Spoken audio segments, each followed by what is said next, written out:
Mummy ఆ పక్షులు వచ్చి గింజలు బుక్కంగానే వీడియో తీయాలి. ఆ వీడియో నా వాట్సాప్ స్టేటస్ పెడితే అద్దిరిపోవాలి. వచ్చినాయి మమ్మీ, పిచ్చుకలు వచ్చిన వీడియో పొద్దెక్కిపోయిందమ్మా, ఇంత ఛాయ్ అన్న పెట్టి గొంతెనకపోతుంది. ఇంట్లో నీళ్ళు గతిలేవా? అన్నం పెట్టాం, ఇంత ఆకలి అవుతుంది. ఇప్పుడు అన్నం తినకపోతే చచ్చిపోతున్నావా? నానమ్మ, అమ్మ నీ కడుపు నిండి అన్నం పెట్టే రోజు ఇంకా రాలేదు నానమ్మ. ఏం మాట్లాడుతున్నావే? ఇప్పుడు నేను కడుపు నిండి అన్నం పెడతలేనా? అదేనమ్మా, పెద్దరామాస రోజు తాత ఫోటో ముందర తాతకి ఇష్టమైన పెట్టి మొక్కుతాం కదా, అది మన ఆచారం. అదే ఆ రోజు నానమ్మకి ఇంకా రాలేదని. అంటే నీ ఉద్దేశం ఏందే?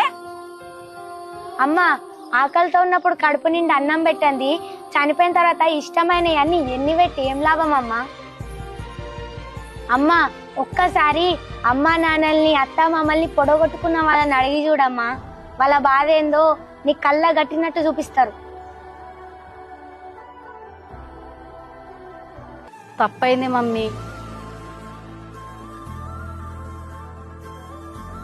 తప్పైంది అత్తమ్మ. వాళ్ళు బ్రతికున్నప్పుడే వాళ్ళకి ఆకలి బాధ తెలియకుండా చూసుకోండి ప్లీజ్.